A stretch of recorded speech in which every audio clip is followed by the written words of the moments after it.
Ready? I think I'm ready. Okay.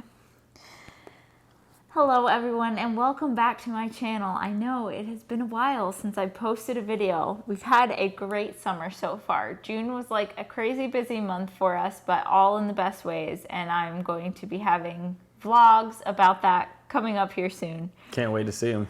Yes, very excited for that. In this video today, also hi, my name's Victoria. Hi, I'm Nathan. This is my husband, Nathan.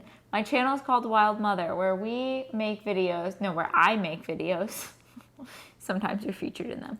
Where I make videos all about motherhood inspired by nature. So thank you for being here. Thanks for clicking on this video. This video is probably going to be a little bit long just because it's going to be more like podcast style. I just have some topics for us to talk about. And, you know, I've toyed with the idea of starting a podcast. I have a lot of blocks kind of that I'm working through around that. But then I realized, well, since I don't have a podcast, I can still make a podcast style or a long-ish video, because a lot of the time I just listen to YouTube videos like while I wash the dishes or like while I'm driving in the car. I treat them like a podcast, pretty much. Too. So, yeah. And other people have told me that they do that. So that's a perfect thing to do with this video here. So if you like that kind of content, you want to see more of it from this channel, go ahead and smash the like button right now. So in this video today, I thought it would be fun to do a sit down and chat video with Nathan all about our relationship.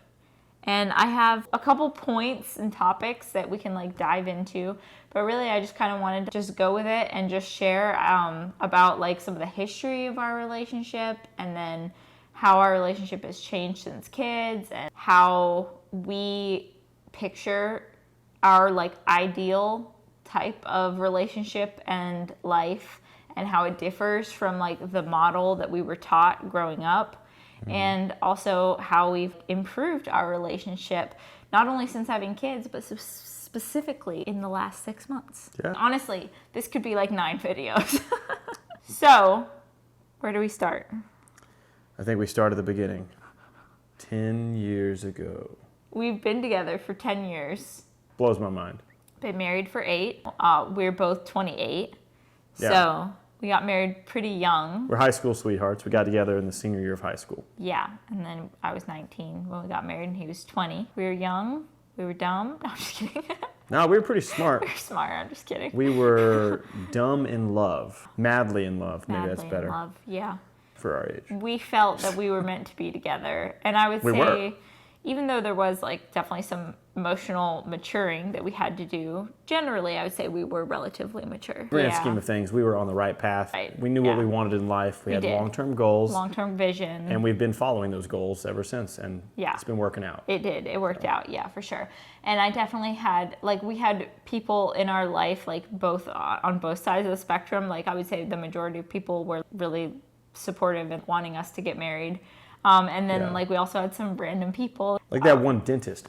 F you, buddy. My dentist, of all places, I was literally getting my teeth cleaned.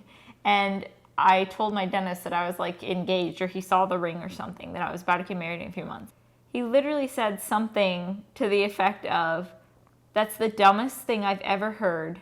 You're an idiot. Boys don't even get brains until they're 25.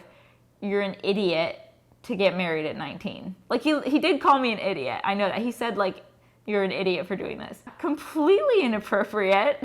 But I mean, me being like my timid whatever self, I didn't really know what to do. So I was just like, yeah.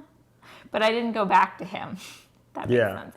When I told my parents, they were like not happy, and they called and like put in a complaint and everything. And then of course just the random older couples, like we both worked at Sears when we first got married, and so we were doing like a lot of customer service and sales roles, and so I would have like older couples, you know, who would say that they hate their wife, or like, I don't know, just like crazy things. Classic boomer humor. Yeah, exactly. Just not very encouraging. But I would say the majority of people in our life were very encouraging for us to get married young. Yeah. And, you know, we kind of reflect now that there are a lot of ways, a lot of times where getting married young could go wrong. Yeah, I don't necessarily recommend it. Yeah. In fact, I would almost say be very, very cautious about it. But for us, it did. It was the right thing. It worked out, for sure. You know, after we got married, It was funny because Nathan he was very much like a homebody. That was just kind of your environment. Yeah. And I basically forced us to go on this trip to Europe for the summer in like 2017. And he was so hesitant. Oh, yeah. But I was able to convince him, and we went, and it like completely changed his attitude toward travel and wanting to see the world.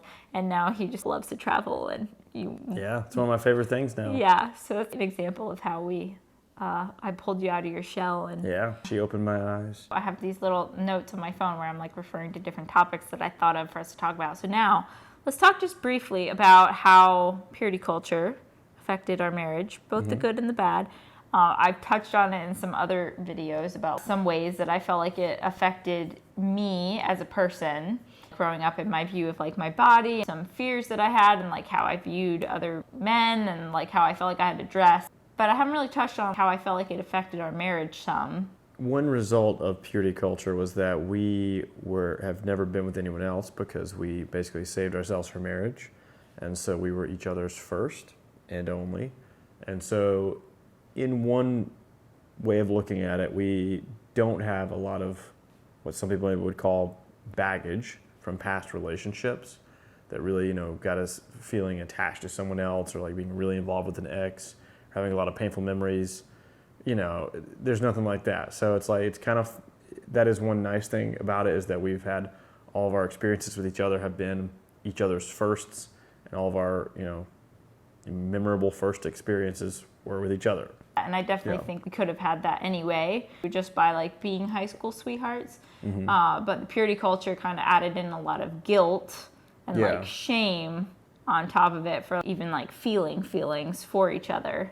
Yeah. Before marriage, And so for us personally, it ended up fine in marriage. I didn't have like any guilt issues after marriage, but like I know a lot of women affected by purity culture who did have a lot of horrible guilt issues after marriage, and like it takes them years of therapy and pelvic floor therapy to even be able to relax enough to have sex after marriage. It can definitely do a lot of damage, but thankfully in our situation we were pretty into each other. Yeah. The chemistry was there. The chemistry was there regardless of the guilt. The chemistry led to some good biology with some good anatomy. What the heck? You know what I'm saying? What else? What do you have to say about how it impacted our marriage?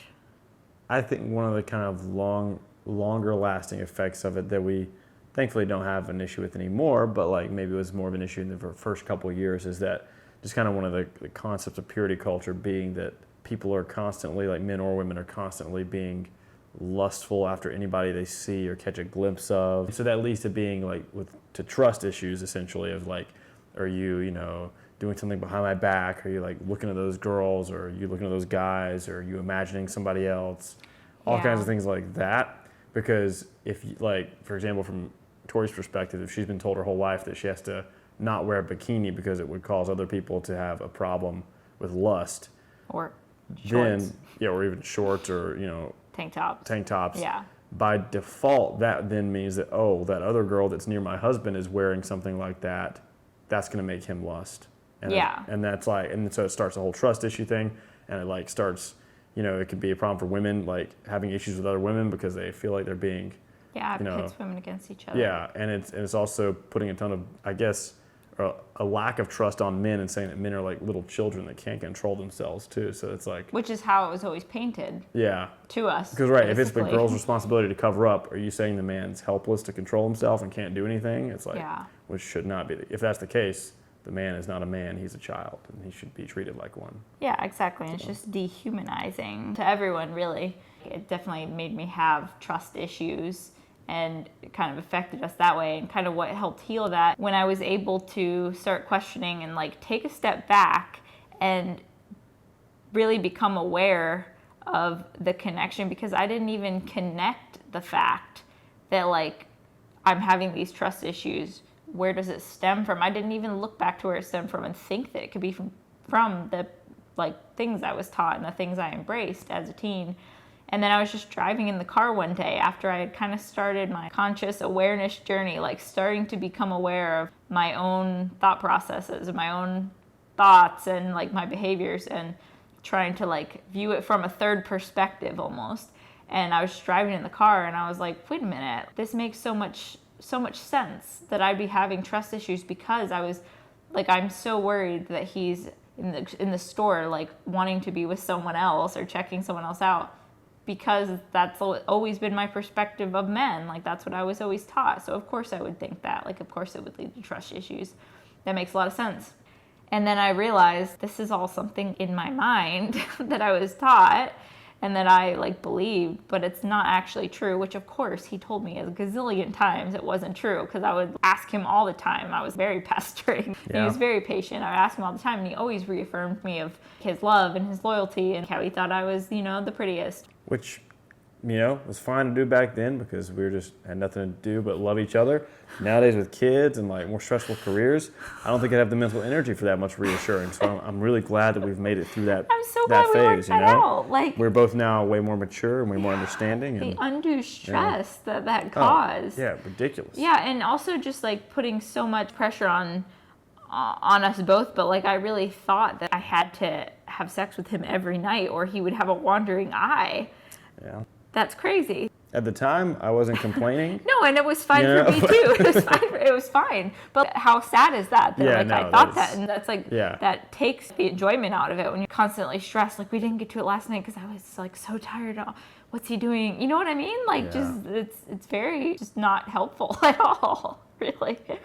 It's really vulnerable to speak out about this type of topic, and trust us, like we were the poster child illustration of this. We did it all the right way. We did it all the right way, yeah. Definitely impacted us, I'm sure, in ways that we haven't even like completely worked through yet, but those are some of the biggest ways that it has. And I'm still, to this day, 10 years later, consciously trying to remember that, like, okay, the way I dress doesn't mean that I'm like inviting the male gaze. Like it can just be for me. It doesn't mean anything. And same for other girls. They're not my competition. If I see someone that's like dressed in an empowered way, that doesn't mean they're trying to steal my man. It doesn't mean my man even wants to be with them. You know what I mean? Right. Like we have such a deeper bond that goes way beyond appearance and outward look. It doesn't matter how hot someone is that walks by.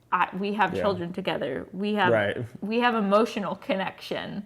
We have a way deeper bond. And that's maybe another thing about purity culture is it puts you in this weird dynamic where you're supposed to like try to completely ignore anybody or any person that's like attractive, and to notice that someone's attractive would be like, oh, so you're lusting after them. Why are you thinking about them? Why are you saying they're attractive? Yeah. Versus like, taking a step back, you can very, very simply just acknowledge and recognize, oh, that person is physically attractive. Yeah, cool. Like you can recognize it's not a problem. Beauty. Yeah. Doesn't mean that you're lusting. Doesn't mean anything bad at all. It doesn't mean that you're like thinking about them later. Right. Exactly. It just means you saw another human being and you can appreciate how they looked. And just like we appreciate beauty in a sunset. We appreciate beauty in, flowers. Yeah. We're human. We're meant to like appreciate beauty. But yeah, it doesn't mean anything necessarily. Mm-hmm. And maybe we're not trying to speak for everybody. Like I'm sure every couple is different, every person's different, but like this is kind of what we've worked through. The fact that we're able to communicate about topics like this. For a long time, I wouldn't have even wanted to talk about that, or even acknowledge the fact that he could notice that someone else is beautiful, Heaven forbid. Heaven forbid, yeah, which is just so silly because, like, I notice when other people are beautiful. It doesn't mean anything. How has our relationship changed since having kids? Well, I think maybe the biggest thing about the shift after you have kids is the fact that it's like you've got to prioritize time together alone because it doesn't come so easy anymore. Pre-kids, any moment that we're both in the house was actually pretty good quality time together, whether we're making a meal, whether we're just like even just chilling in bed or like on the couch, watching a Netflix show, whatever. We're relaxed, we chit chat, talk about our day. Nowadays, that doesn't really happen easily unless the kids are asleep.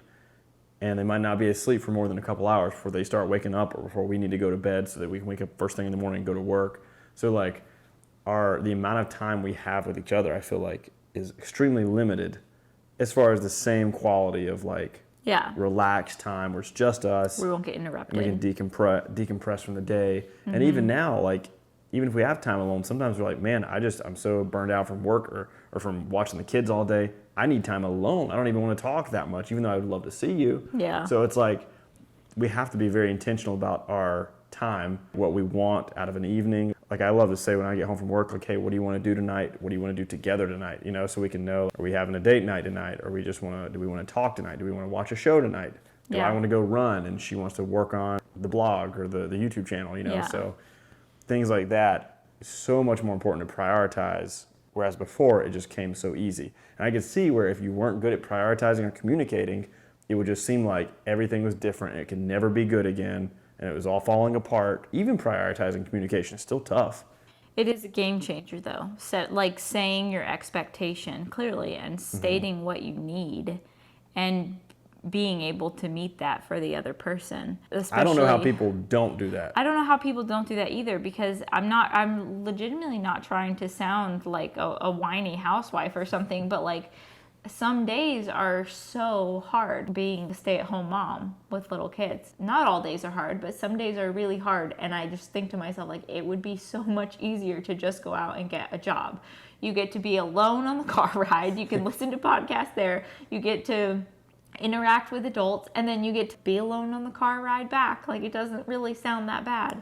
As an introvert, I genuinely don't mind my commute every day. Yeah, it's a nice time to chill. Everybody wants time for themselves, right? Just on hard days, I can see how some people would become bitter.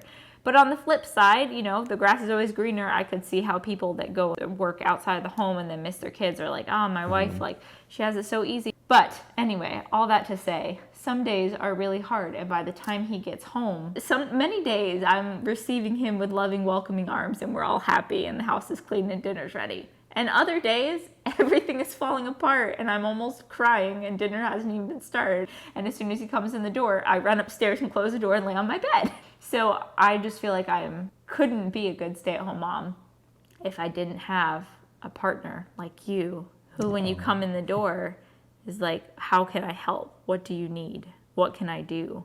And you pitch in. Like, when we're here, when we're both at home, I feel so much of the burden split. You know what I mean? Yeah. It makes life so much easier. I can say, like, I really want to go take a shower. He says, that's fine, I'll play with the kids. Or even just like, I'll wash the dishes, you go give the kids a bath. We try to split things like that. Just makes life so much easier. But anyway, the original question was, how has our relationship changed since kids? And I think you hit the nail on the head. Like, we have to be more intentional. Yeah. And also, we do have amazing quality time with our kids too. So fun to do family things now. It's different, but it's still fun. But like, how much deeper is our relationship because we've like navigated these things and we're with such a healthy balance and flow right now. And I feel like our relationship has gotten so much deeper. All right, so our camera cut off, unfortunately. Yeah, but which is sad. It's all right. We only talked about one other topic, and it was how Graphic we up-leveled details. our sex life past Graphically. 6 months. So we can went just into it. jump right back in there and talk about it again. Basically, I was saying that I, at the beginning of 2023, made an Instagram reel where I said I wanted to, in 2023, what things I was calling in to improve in my life. And one of them was better sex. Not that it was bad, but like great sex, you know? And let me Great just sex say, life. your boy has been putting it down. So I just figured we'd talk about that a little bit.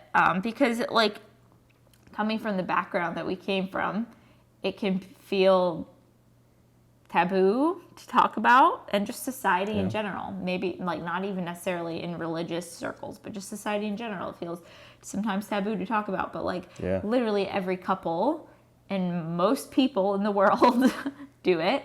And if you want to have a great marriage, you need to do it well in order for both people to be happy long term, you know? Just like we talked about earlier, communications and expectations are important for every facet of a relationship. Yes. But even more so with sex. So if you want to have good sex, you want to both be happy at the end of the day, maybe not like in the moment, but like just at some point in life, you should talk about, hey, here's what I'd love to be able to get out of this. Maybe even like plan it a few days in advance. Hey, later this week when we do so-and-so, I'd love to try this, or I'd like to try this. And That's true. And there is this app that we downloaded a couple months ago called Spicer, and it's a free app, but it can get a little intense. So just make sure, as long as you're in like a loving, safe, stable relationship, then you should be fine. Basically, it's this app where both people in the partnership download it, and then you link your accounts, and it gives you a bunch of questions, and like you each in your own time on your own phone go through the questions, and it is like, would you try, or would you want to try X? And you say yes, maybe, or no, and then whatever both people vote yes on, it puts into a pile, and then you can read the results. And so it's like maybe something that you would have never thought of on your own, but when you see it, you'd be like, oh, yeah, I guess I could be into that. Like, yeah, I'd be down to try it. But it's nice, too, because it only matches up the things that you both said yes to. So it's not like you're going to get some uncomfortable, like, oh, I said I definitely don't want to do this, but they want to. Now I feel like I should have, or like now I feel like I don't know how to feel. Like, are they going to really want it? None of that. No, none of that. Plus, none of that shit. You should work through the communication so you can just clearly state what you need. None of that. But anyway, so back to what I feel like improved our relationship in the past 6 months. One like random thing, but I started listening to, a couple podcasts about like improving your sex life. The Joe Rogan Experience? Is it? Definitely not. No. I can't remember which one it was on. I can link some of them below. But one of them was talking about making your like date nights or whatever, and you don't have to do this every night, but once a week, once every other week, making it like a full-on experience, putting out all the candles, getting out all the crystals, like putting in red light bulbs, you have red light, playing your tantra music or your soft music, playing with textures, so you have like maybe like silky sheets and then like a soft blanket that you don't usually have out, and just like making it a full experience, the smells, different textury objects. It's making it a full experience, because when you go through and put in the effort to set up a room like that and set up the environment in that way, you're gonna take longer. You're gonna take your time more. You're going to do more foreplay and take your time in foreplay. You're gonna have an overall better experience because you took the time to do that. Even going as far as doing like some eye gazing beforehand. That can be like really intimate. Or one exercise that you can also do is putting your hand on each other's heart and like feeling each other's heartbeat while eye gazing. That's very intimate, but in like a completely different way to like keep the eye contact like that. And you can also sync up your breathing, which is also kind of cool. Like sit on the ground together and like put your hand on each other's hearts and sync up your breathing. It's hard to sync up our breathing when she takes my breath away, though. Oh. So yeah, there are lots of different exercises, or it sounds weird to say. There's a lot of exercises you can do in the bedroom if you know what you're doing. There are a lot of different things you can do to set up the right environment and set yourself up for success. And I think, and so does one of the podcasters I listen to, Anami. She's has all these like courses and stuff. I haven't done any of her courses yet, but she says that couples should regularly be having like 2 to 3 hour, no, 3 hour sex sessions, which 3 hours. I feel like most couples are not hitting that. But doing these types of sex dates makes it way easier to be able to try for that. And obviously, it's not like you need the clock and like timing yourself, but just like taking your time. Yeah. All right. So I feel like we said enough about that. Okay. I want to move on to, we kind of already touched on like communication and like how we communicate about hard topics. Yeah. Not exactly. One important thing I would say about communicating about hard topics where I feel like maybe nervous to bring it up, the reason I feel so confident talking about anything with you is because I've learned, maybe I didn't always know, but I've learned that you always receive what I say with like such grace. You never get defensive and you never get angry or heated about things that I say. And that in and of itself, I feel like it's a great lesson for parenting, but also for relationships. I feel so safe to be able to tell you like literally anything. And I would never want to keep something from you because I know that like even if something kind of hurts you or something, maybe Yeah. you're not still going wanna to know. blow up at me or, right. Overall, Yeah. you're going to be glad that we talked about it. Yeah. And so I just feel like that creates so much safety. And gosh, like I've always It's felt essential. safe. I've always felt safe with you, so I don't even really know any different. And I think I don't even quite comprehend like how important safety is for women to feel Yeah. in order to even like be able to truly open up to someone, both physically but also emotionally connected. Yeah. Yeah, your relationship is just going to be so much better when you feel 100% safe. And even if you know that your partner would never physically hurt you, like you feel safe in that way, do you feel completely safe to like open up and be vulnerable, you know? Yeah. It's a tough thing. I mean, it's something, even if you rationally should be able to be like, yeah, I know that they're going to be, it's okay for me to talk to them about this topic or whatever, it still can be tough because it's like you're still so scared, like, well, but what if? You never work on it enough, really. Yeah, and it just makes me be like, man, how am I doing at being that for you? And I want to always be a safe place where you can tell me things, you know? And I feel like because I'm a little more fiery or whatever, sometimes I'm a bit more like rash than you. You're very even keeled. Seeing that example of how you make me feel makes me want to be that safe place for you, and I hope I am. Yeah, you are. Good. So wrapping things up, let's talk about, I'm gonna talk about why Oh, snap. I don't know what she's about to say. why I do not like and do not believe in the model of the submitted wife and the leader husband. Yeah.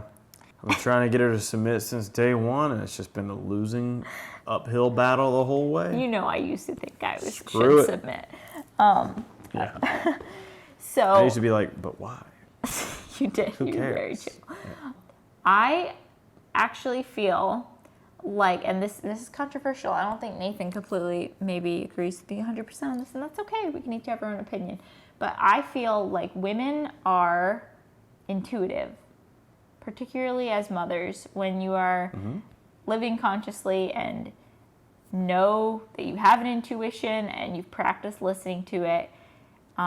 You can start to see like how intuitive women are, and the amount of times where I sense something that you don't, or I just kind of know something or tell something about someone or see a cue or something and you miss it. Men are intuitive too. So I'm not saying we both that have different, in different areas. ways. Yeah. But ultimately, I think that women are intuitive, and in a way, women make better decisions for the direction of taking their family and the direction to take their children in than men do. And Depends on the topic, but yeah. it can depend on the topic, and the personality.